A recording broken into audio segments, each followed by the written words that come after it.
You're sitting there scrolling through your bank account on your phone. Maybe it's a Sunday afternoon. Maybe it's late at night when you can't sleep, and you're doing that mental math thing we all do.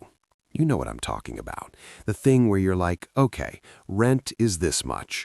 Groceries are going to be around that much. There's the car payment, the insurance, that subscription you forgot to cancel 3 months ago. And by the time you're done calculating, you're left with this number that feels, honestly, kind of depressing. Not terrible, maybe. You're not broke. But you're also not exactly living the life you imagined when you were younger, dreaming about what financial freedom would feel like. And here's the thing that really gets under your skin. You see all these people online talking about building wealth, investing, buying property, retiring early, and you're thinking, yeah, but they probably make 6 figures. They probably got help from their parents. They probably got lucky. And maybe some of them did. But here's what messes with your head even more. Some of them didn't. Some of them started exactly where you are right now, making an average salary, living in an average place, dealing with average bills and average life chaos. My name is Synth, and I spend way too much time thinking about money, human psychology, and why some people figure out how to build actual wealth on completely ordinary incomes, while others, equally smart, equally hardworking, stay stuck in the same financial patterns for decades. And I don't mean stuck because they're doing anything wrong necessarily. I mean stuck because they're doing what they were taught, what seems logical, what everyone around them is doing. Which, honestly, that's the scariest part, because the path that feels safe and reasonable is often the exact path that keeps you in place. Now, I'm not going to sit here and tell you that building wealth on an average salary is easy, or that there's some magic trick that changes everything overnight. That would be insulting to your intelligence. But what I am going to tell you, and this is what I want you to listen closely to, is that there are specific decisions, small psychological shifts, and honestly just different ways of seeing money that can completely transform your financial trajectory over time. Not in a week, not even in a year, but over 5 years, 10 years, the gap between someone who understands these things and someone who doesn't becomes absolutely massive. And the wild part is that most of this stuff isn't even about making more money. It's about understanding what money actually is and how the people who build wealth think about it differently than everyone else. So let's start with the first thing, the thing that honestly might be the most important. Wealthy people, or people building wealth, I should say, they don't actually think of their salary as their income. And I know that sounds weird because, like, your salary literally is your income, right? That's what hits your bank account every 2 weeks. But here's the shift that changes everything. Wealthy people think of their salary as seed money. They think of it as the raw material they're going to use to create actual income later. Because, and this is crucial, your salary is not designed to make you wealthy. It's designed to compensate you for your time and labor, which is totally fine and necessary, but it's fundamentally limited by the number of hours you can work and the value someone else assigns to those hours. Real wealth, the kind that gives you freedom and options, comes from ownership. It comes from owning things that generate money while you sleep.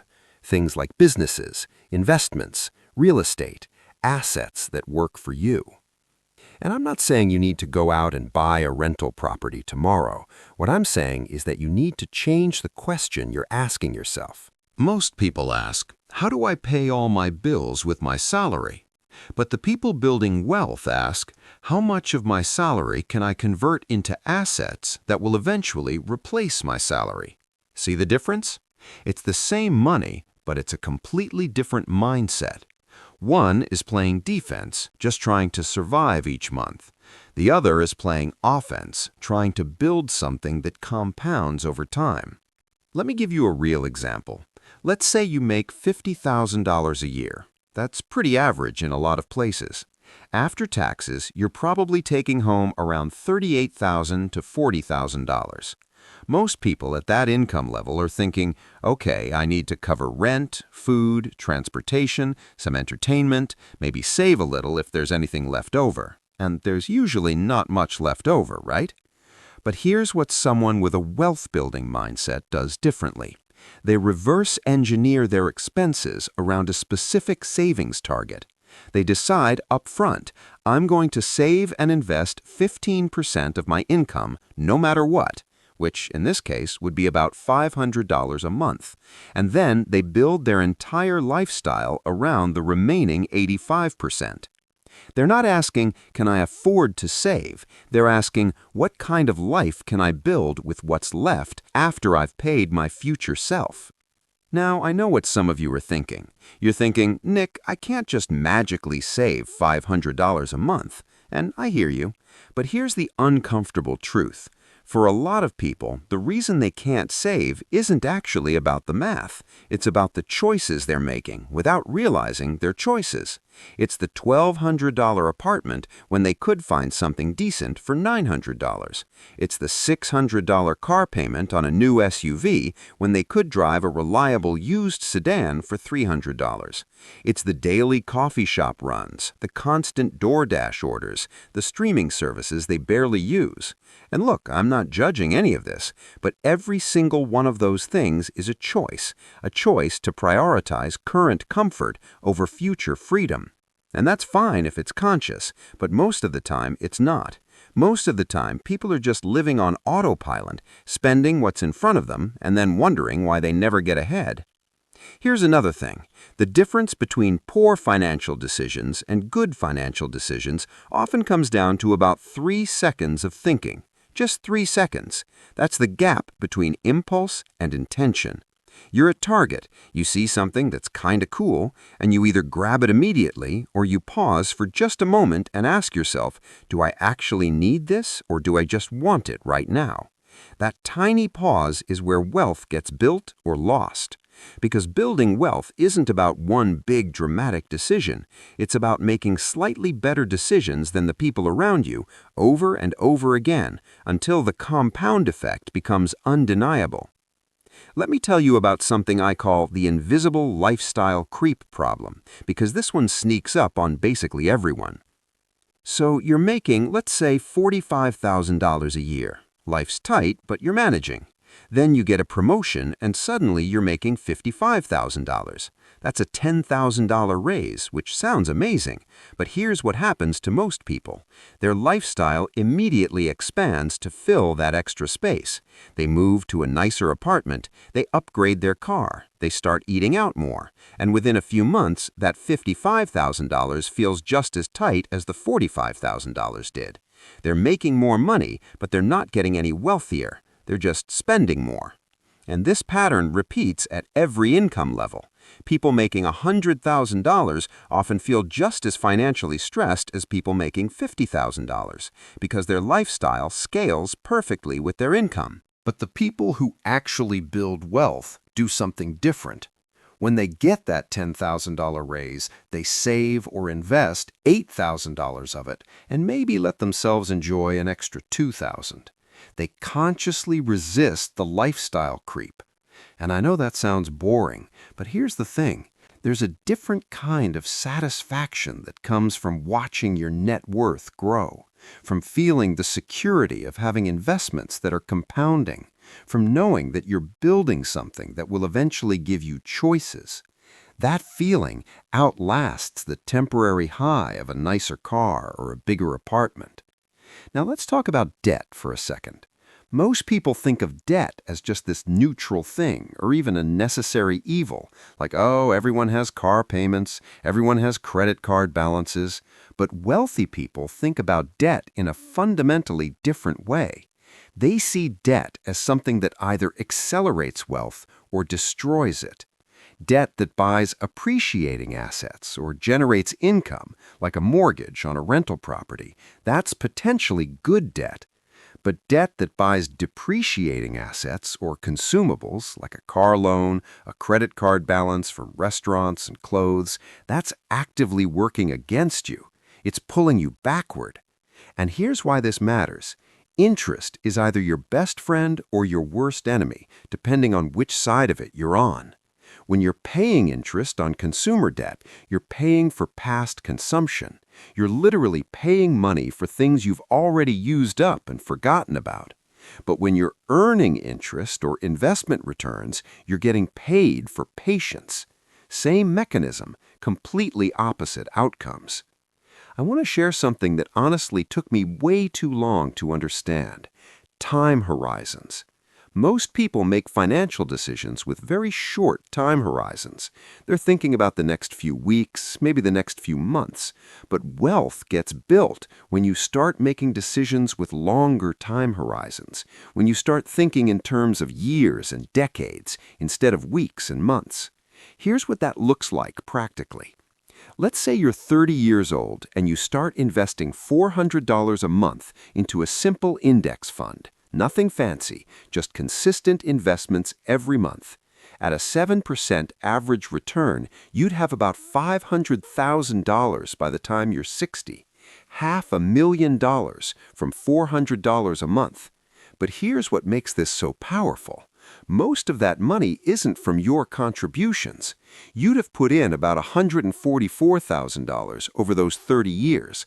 The other $356,000? That's compound growth. That's your money making money. But most people don't do this. You know why? Because $400 a month feels painful today, and $500,000 in 30 years feels imaginary. So they skip it. They tell themselves they'll start next year or when they make more money. And next year comes and they're in the same place. Meanwhile, the person who started at 30 is now 35, and they've already got $30,000 or $40,000 working for them. By 40, they've got $100,000, and by the time they're 60, they have real wealth. Not because they got lucky, but because they understood time horizons and they started early. There's also this really important thing about awareness. Most people have no idea where their money goes. They know the big stuff, rent, car payment, maybe utilities. But all the small stuff, the coffee, the snacks, the impulse Amazon purchases, it's just this blur of spending that happens on autopilot. But people building wealth track their spending, not in some obsessive way, but just enough to have awareness. They know where the money's going. And that awareness alone changes behavior, because when you actually see that you spent $300 on DoorDash last month, suddenly you're like, maybe I could cook a few more times. And while we're talking about conscious decisions, let's talk about the keeping up with others trap. You're scrolling Instagram or TikTok, and everyone seems to be living this amazing, expensive life. They're traveling, wearing nice clothes, at fancy restaurants, and there's this subtle pressure to match that. But here's what nobody shows on social media: the credit card debt, the car loans, the fact that half of what you're seeing is financed.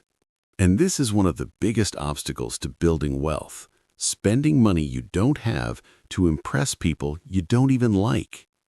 The people who actually build wealth, they're comfortable looking ordinary. They're comfortable driving a 10-year-old car, living in a modest place, while their investments are quietly growing in the background. They've realized that the game isn't about looking wealthy. It's about actually becoming wealthy. And those are two completely different things. Here's something else. You need an emergency fund. You need to assume that at some point, something is going to go wrong. Your car breaks down, you have a medical emergency, something unexpected happens. And if you're living paycheck to paycheck with no buffer, when that happens, you're going to go into debt and set yourself back years. But if you've built an emergency fund, even just $1,000 to start, then eventually 3 to 6 months of expenses, you can handle those emergencies without derailing your entire financial life. So here's where we are. You're sitting with the same salary you started with, but now you're looking at it differently. You're not seeing it as this fixed constraint that determines what kind of life you can have. You're seeing it as raw material, as the thing you're going to transform into assets over time. You're thinking about time horizons, compound growth, the power of small decisions made consistently. You're resisting lifestyle creep. You're avoiding bad debt. You're building an emergency fund. You're staying aware of where your money goes. None of this is revolutionary. It's all pretty straightforward, honestly. But straightforward doesn't mean easy. It's simple to understand, but hard to execute, because it requires you to go against your instincts, against what feels comfortable, against what everyone around you is doing. But if you can do it, if you can make these shifts, if you can think differently about money for 5 years, 10 years, you will end up in a completely different place than most people. Not because you got lucky, not because you made a ton of money, but because you understood something fundamental about how wealth actually gets built. It's not about your income. It's about what you do with your income. It's about the gap between what you earn and what you spend. It's about turning that gap into assets that compound over time. And look, I'm not going to lie to you and say this is going to make you a millionaire overnight, or that it's easy, or that there won't be moments when you feel like you're sacrificing too much. But what I will say is this: the alternative, staying on the same path, making the same choices, hoping things magically get better, that doesn't work. You have an average salary. That's your starting point. But you also have something else. You have choices. You have agency. You have the ability to decide what kind of financial future you're building right now, today. And honestly, that's more power than you think. Because wealth isn't built by people with perfect circumstances.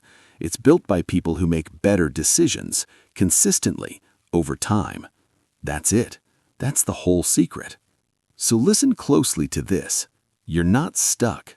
You're just playing the wrong game. Change the game. Change the timeline. Change your mindset about what money is actually for, and everything else starts to shift. It won't happen fast, but it will happen. And 5 years from now, 10 years from now, you'll look back at this moment and you'll be grateful you started. Not next year, not when you make more money. Now, with what you have, because that's actually enough. It always was.